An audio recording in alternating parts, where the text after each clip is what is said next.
All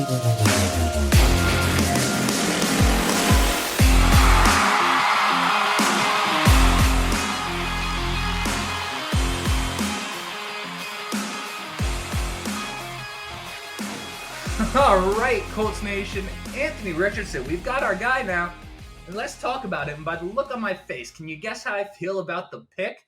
I fell asleep with a smile on my face. I woke up with a smile. I have not been able to do anything but smile since we made this pick. And as I've sat here and marinated on it, I can't be any more excited about this kid, Anthony Richardson. And for those of you who have been here before, I do feel the need to mention, and by the way, for those of you who haven't, my name is Justin. This is the Ride in the Bench Colts cast, right? Like, subscribe, all of those things. I do feel it's fair to mention how I felt about Richardson coming into this draft. I felt like many others did. I just wasn't sure, right? Obviously, when I looked at his tape in college, you can see just popping off the screen was that athleticism, really were those instincts, and really was that arm strength, right?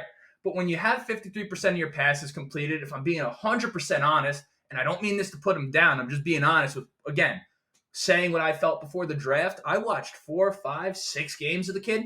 I'm not even sure if I ever saw him hit a 10-yard hitch. I'm going to be 100% honest with you. But now that I've sat with it, it is really, really starting to hit that I love Anthony Richardson. And I'm going to tell you right now, the Colts, and Chris Ballard specifically, for a guy that a lot of the fan base has accused of being scared to take a quarterback, he has said it himself. He said it's not just about taking a quarterback. It's about being right. And for me, I've always appreciated that comment, but I do think a lot of people took that comment as Chris Ballard being scared to draft his guy. And I'll tell you, in response to that criticism, Chris Ballard took a massive, massive swing on what might be the biggest boomer bust draft pick that any team made in this entire draft. And now, while we talk about this, I do want to rewind to Shane Steichen's introductory press conference from when he got hired. And of course, he was asked many questions, but, the Colts quarterback was the big thing for us coming into this draft. So, of course, he was asked about that. And what I liked about Steichen's answer at the time, and I'll work this back into Richardson, was that he mentioned the fact that you work your offense around the quarterback. So while it's nice to have a guy that can run, it's nice to have a guy who has a huge arm. At the end of the day, you need a guy that from the neck up is going to get the job done for you, right? He said he wanted a guy that's all about football. He wants good dudes in this locker room, right?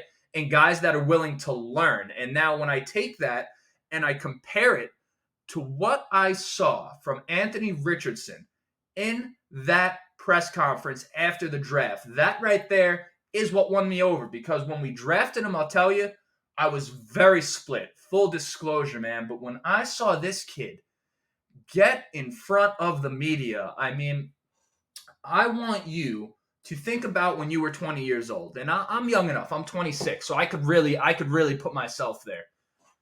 You just got drafted top 5 in the NFL draft by the Indianapolis Colts, a franchise who is defined historically by great quarterback play when you think about it. This is what we like as a fan base. And you're not old enough to legally have a sip of alcohol, but now you're out here with cameras flashing, everyone's watching, and you have a city of people and reporters with massive, massive expectations on you, right?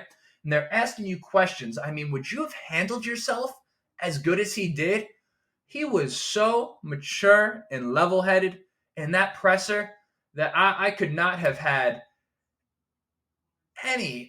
I could not have dreamed that it would have went that well in the press conference. And I learned everything I needed to know about Anthony Richardson. This is a guy who's ready to work hard. He knows where he falls short. He's self-aware. If you close your eyes and listen to Anthony Richardson talk and listen to me talk, who the hell do you think was more of a grown-ass man? This dude was really impressive. And then you have the comparisons to Jalen Hurts. This is another guy who just carries himself differently, right? This is the same vibe I'm getting out of Anthony Richardson. And I'll tell you, man, everything you need to know, if you have not watched it yet, everything you need to know about Anthony Richardson, the dude, the guy that we're about to have behind center, you'll know from watching that press conference. And this kid's character, man, A1 steak sauce now. It's A1 steak sauce. And now as fans, I don't really care who you wanted us to get, whether it was CJ Stroud or Bryce Young or Will Levis or it was Anthony Richardson. Collectively as a fan base, we now have a responsibility to this kid, right? He's young and clearly he doesn't lack confidence and he doesn't lack self-esteem. So it's not like he needs us to love him, but we have a responsibility now to come together and support him, put aside our differences, and let him feel the love. And I want to point that out because I'm seeing some weird stuff in the comments, and I'm hoping it subsides as we get closer to the season. Be careful now because this is our guy. 100%, this is our guy, at least for the next 4 years, right? But maybe for the next 15, 20. Who knows? And I thought that Bucky Brooks had made an interesting point for those of you who know who that is. He had compared this to like an NBA type of pick where you're not exactly drafting Richardson for what he is now. And it's all about potential, right? And I do think that's fair from Bucky Brooks because for all the talent that Richardson has, the one thing that I had a problem with him is that you didn't quite see all of those tools translate into great on-the-field production. I mean, I think he might have had like one 400-yard passing game, which is great.